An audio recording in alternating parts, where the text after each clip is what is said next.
দেখো চিকেন আনা হয়েছে, আজকে চিকেন রান্না হবে। তো তোমাদেরকে চিকেনটা দেখিয়ে দিচ্ছি, দেখে নাও।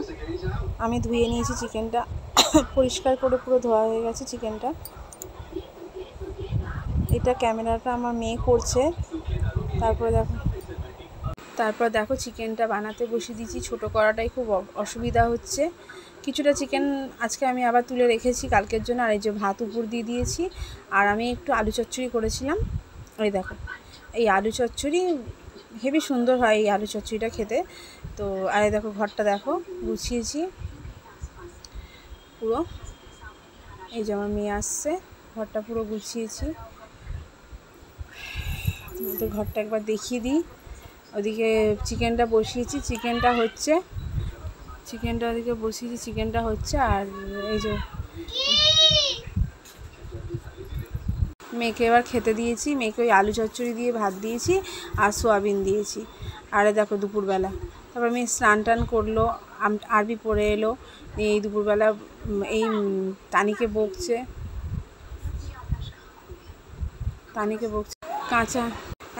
কাঁচা আম খাচ্ছিল, তো খেতে চাইছিল। আর আমার মেয়েও চাইছিল, আর এই পুচকেটাও চাইছিল। ওই জন্য খুব বকা দিচ্ছে যে রোজ রোজ তুই কাঁচা আম খাবি, আর কাঁচা আম খেলে তো শরীর খারাপ হয়। ওটাই হলো ব্যাপার, আর কিছু না। ওই জন্য বিশাল বকছিল তানিকে। আর এই যে একে আমি জিজ্ঞাসা করছি, এও খাবে? হ্যাঁ, এও খাবে। এবার এই দুপুরবেলা তখন 1:30 বাজে, তখন যদি কাঁচা আম মাখা খায় তাহলে দুপুরে ভাতটা কখন খাবে, ওই জন্যই বকছিল। তারপর দেখো দুপুরে ভাত খাওয়ানোর পর মেয়েকে ঘুম পাড়িয়ে দিয়েছি, আমিও শুয়েছি। আমিও একটু খেয়ে নিয়েছি, আমি আমার বর। তোমাদেরকে সেটা দেখায়নি। দেখো বর ঘুমিয়ে গেছে, বর আগে খেয়ে ঘুমিয়ে গেছে। তখন বাজে 1:30, আর এই যে আমি শুয়ে আছি। আর দেখো কে শুয়ে আছে দেখো। এই দেখো আমার মেয়ে, এই যে আমার বাবা, সবাই শুয়ে আছি আমরা একটা ঘরে। আমরা এইভাবেই শুই, কারণ প্রচণ্ড গরম আর খুব কষ্ট হয়, তাই সবাই মিলে একসঙ্গেই দুপুরবেলাটা রেস্ট নিই। তারপর দেখো এই বিকেলবেলা আলমারির এই কভারটা বর বললো দাও, খুলে নিয়ে গেল কাকে দেবে চেন লাগানোর জন্য। চেনটা কেটে গেছে। তারপর দেখো তোমাদের ঘরটা বিকেলে গুছিয়েছি। এই যে দোলনা আমার মেয়ের, তোমাদেরকে আরেকবার দেখিয়ে দিচ্ছি ঘরটা। আমি সবসময় ঘর একটু গুছিয়ে রাখতে ভালোবাসি, যেরকমই হোক তারই মধ্যে একটু গুছিয়ে রাখি। আমার ছিটিয়ে রাখতে ভালো লাগে না। আর এই যে পর্দাটা এক সাইডে খুলে গেছে, তো ওটা এখনও ঠিক করানো হয়নি। ওই রকমভাবেই ধরে আটকে দিই, আবার খুলে দিই বিকেলবেলা। এই দেখো চিকেনের রান্নাটা তোমাদের দেখায়নি, চিকেনটা অনেকটা খাওয়া হয়ে গেছে। তারপর দেখালাম তোমাদের চিকেনটা নিয়ে। একটু বাইরে বেরোলাম বিকেলবেলাটা, তখন এই ধরো না 5:30 পৌনে 6 এরকম হবে।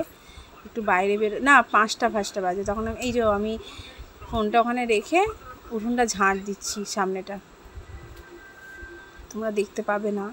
আমার না এই কাজগুলো দেখানো খুব কষ্টকর, মানে কাজ দেখাতে তোমাদের পারি না, শুধুমাত্র কেউ ধরার নেই বলে ক্যামেরাটা। আর যেদিনকে আমি স্ট্যান্ড কিনে নেবো সেদিনকে প্রবলেম হবে না। তো তারই মধ্যে তোমাদেরকে একবার দেখাই যে আমাদের ঘরের সামনে বিকেলবেলাটা একটু নোংরা হয়েছিল। রোজই দিয়ে দিই ঝাঁট, পুরো ঘর পরিষ্কার করে ঝাঁট দিয়ে নোংরাটা বাইরে ফেলে দিই, নিয়ে একেবারে এই উঠোনের সামনেটা, সিঁড়িটা আর এই সামনের জায়গাটা পরিষ্কার করে দিই।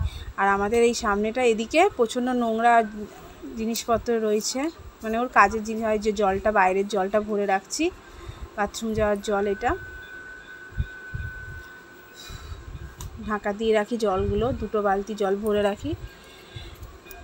আর এই দেখো এই জায়গাটার অবস্থা দেখছো, এইগুলো আমার বড় সব কাজের জিনিসপত্র আছে, এগুলো সবও পরিষ্কার করবে যেদিনকে, তারপরে সেদিনকে ভালো লাগবে উঠোনটা দেখতে। আর এই যে আমার সাইকেলটা ও বাড়ি থেকে এনেছি, এটাকেও সরিয়ে দেবো। আর এই যে টোটো গাড়িটা, আর কি দেখাবো। চল একটু বাইরে যাই, বাইরে তোমাদের দেখিয়ে আনি সব কে কী করছে। সারাদিন তো ঘরে থাকছি, তাই একটু বাইরে বেরোচ্ছি। এই যে ফটকে, এটা আমাদের ফটকে, আর এটা সুহানা, মানে এর নাম মাহিদ, আমরা ফটকে বলি। এই যে সব আইসক্রিম কিনতে গেছে। আজকে আমার মেয়ে পড়তে গেছে, নাহলে ওকেও একটা আইসক্রিম দেওয়া হতো। আমি কিনে দিইনি, আমার মামা শ্বশুর কিনে দিয়েছে। এই দেখো আইসক্রিমের গাড়ি, আমার মেয়ে কালকেও খেয়েছে আইসক্রিম। এই দেখো গাড়িটা রং করেছে, কালকে তোমাদের বললাম গাড়িটা রং করতে গেছে, এই যে গাড়িটা রং করেছে। এই দেখো আইসক্রিম কিনেছে। আর এই দেখো আমরা একটু ঘুরতে ঘুরতে বাইরের দিকে পিছন দিকটা দিয়ে এই মাঠে এলাম। এই বাচ্চাগুলো সব ফুটবল খেলছে। এইখানটা একটু এসে হাওয়া লাগছিল গায়ে, খুব ভালো লাগলো। বাচ্চাগুলো সব ফুটবল খেলছে। তারপর দেখো সন্ধেবেলা মেয়ে পড়তে গিয়েছিলো, পড়ে এসে রুটি বললো মা রুটি খাবো, তো আমি একটু রুটি করলাম, গরম গরম রুটি করে ছিঁড়ে দিচ্ছি। তো হ্যালো বন্ধুরা, চলে এলাম তোমাদের কাছে অনেকক্ষণ পর। মেয়ে রুটি চিকেন খাওয়া হয়ে গেছে। মেয়ে এখন ওই ঘরে রয়েছে, খেলা করছে। এ ঘর ও ঘর এই করবে এবার। এখন বেশি বাজিনি, এখন 7টা 7:30 হবে। এরপরে বর গেছে, আজকে পিকনিক আছে বরের, তো বর আর রাতে খাওয়ার কোনো ব্যাপার নেই। আর আমি আর মেয়ে শুধু কিছু খেয়ে নেবো, রুটি আছে, ভাতও আছে, কিছু একটা খেয়ে শুয়ে পড়বো। তাহলে ভিডিওটা আজকে এখানে এন্ড করলাম। ভালো লাগলে লাইক করো, কমেন্ট করো, সাবস্ক্রাইব করো। কালকে আবার তোমাদের সঙ্গে দেখা হবে নতুন ভিডিও নিয়ে। তাহলে গুড নাইট।